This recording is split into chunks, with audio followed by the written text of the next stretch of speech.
तो इजराइल विनाश के नए और बड़े चक्रवात में फंस गया है।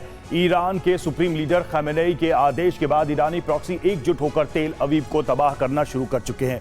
हूती, हमास और हिजबुल्लाह एक साथ आकर तेल अवीव में रॉकेट और बैलिस्टिक मिसाइलों की बरसात कर रहे हैं। हैरानी की बात यह है कि ईरानी प्रॉक्सी के हमलों को इजरायली एयर डिफेंस विफल नहीं कर पा रहे हैं। सवाल यही है कि आखिर तेल अवीव में इतना बड़ा ज़लज़ला क्यों आ रहा है। इजराइल के खिलाफ खमेनेई ने अपना सबसे खतरनाक और लॉन्ग टर्म प्लान लॉन्च कर दिया है।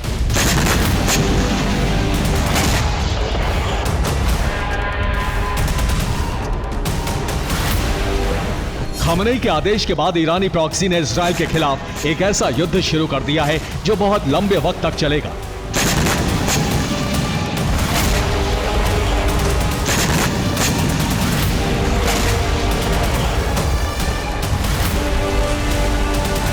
ये वो युद्ध है जो न सिर्फ लंबा चलेगा बल्कि इजराइल को थका भी सकता है।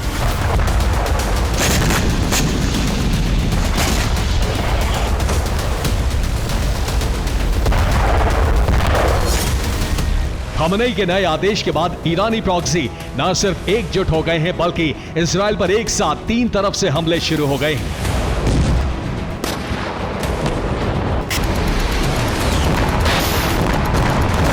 उत्तर से हिजबुल्लाह वज्रपात कर रहा है, दक्षिण से हूती बैलिस्टिक मिसाइलों से हमले कर रहे हैं, जबकि उत्तर पश्चिम से अल कस्साम के लड़ाके धावा बोल रहे हैं।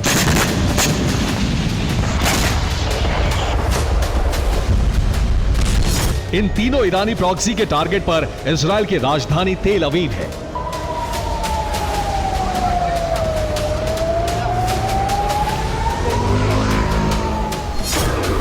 तेल अवीव में हिजबुल्लाह और हूती लगातार धमाके कर रहे हैं।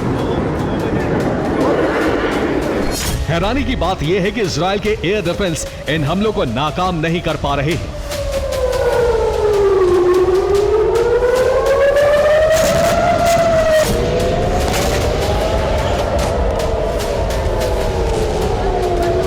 हिजबुल्लाह ने तेल अवीव में एक के बाद एक कई विस्फोट किए।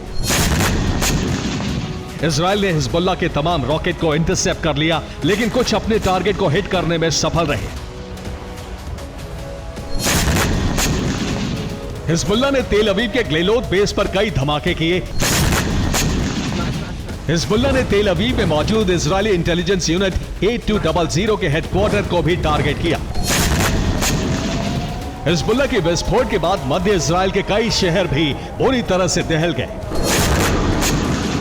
हाइफा में इजराइल ने 56 रॉकेट फायर किए। कई धमाकों की वजह से कई इमारतों में आग लग गई।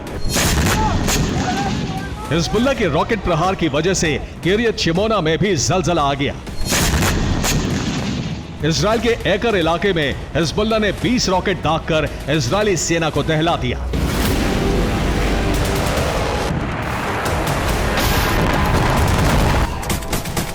इस हमले के साथ ही हिजबुल्लाह ने बड़ी तादाद में अपने लड़ाकों को इजराइल से सटी सीमा पर भेज दिया है।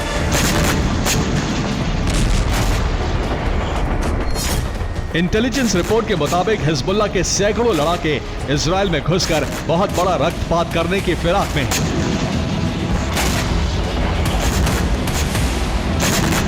हिजबुल्लाह के इस षड्यंत्र को देखते हुए इजरायली सेना ने उत्तरी सीमा पर अपनी तैनाती और चौकसी बढ़ा दी है।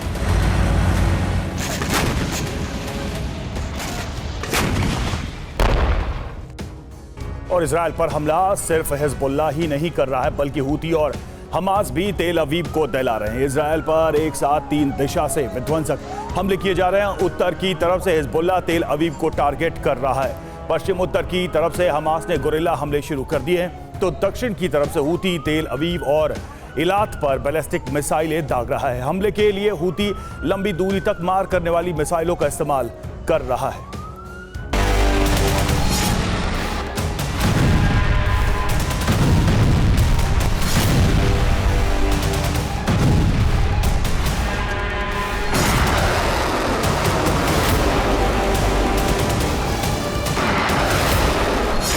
इजराइल सिर्फ हिजबुल्लाह से ही नहीं बल्कि हूती के हमलों से भी परेशान है।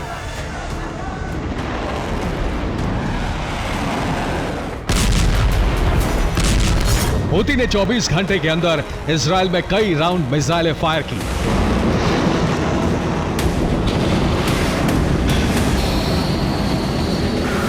हूती के टारगेट पर भी इजराइल की राजधानी तेल अवीव है। हूती ने तेल अवीव में कई बैलिस्टिक मिसाइलें फायर की। इजराइल का दावा है कि उसने हूती की 2 मिसाइलों को इंटरसेप्ट कर लिया, लेकिन 2 मिसाइलें विस्फोट करने में सफल रही। हूती ने बैलिस्टिक मिसाइलों से धमाके किए तो इजराइल का इलाद शहर भी पूरी तरह से दहल गया।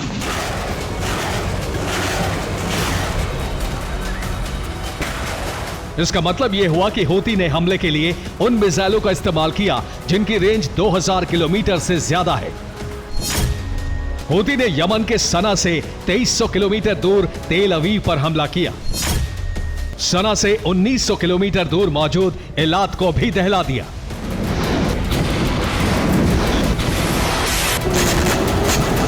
इतना ही नहीं, हूती ने इजराइल में दर्जनों ड्रोन भी फायर किए। हूती जुल्फिकार बैलिस्टिक मिसाइल से हमले कर रहा है। इस मिसाइल की रेंज 2500 किलोमीटर है। तो हिजबुल्लाह फादी रॉकेट से धावा बोल रहा है। फादी रॉकेट की रेंज 200 किलोमीटर तक है।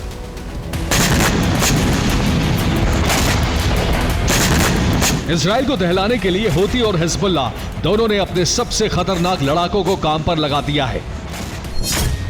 हिजबुल्लाह की तरफ से ऑपरेशन की कमान उसकी सबसे खतरनाक यूनिट रादवान ब्रिगेड संभाल रही है, तो हूती की तरफ से मशरिफ अल जबाह बटालियन इजराइल में विस्फोट कर रही है। यह पहली बार है कि तेल अवीव में हूती और हिजबुल्लाह दोनों के हमले कामयाब हो गए हैं। हूती और हिजबुल्लाह ने इजराइल दहन की नई सीरीज शुरू की तो हमास के अल कसाम ब्रिगेड का हौसला भी बुलंद हो गया। हमास ने भी इजराइल में गुरिल्ला हमले शुरू कर दिए हैं। हमास, हिजबुल्लाह और हूती ने घोषणा कर दी है कि वो अब धीमी जंग लड़ेंगे। इसका मतलब यह हुआ कि इजराइल से लंबी जंग लड़ने की तैयारी हो चुकी है। लंबी जंग के जरिए इजरायली सेना को थकाने और उसे आर्थिक तौर पर तोड़ने की कोशिश है।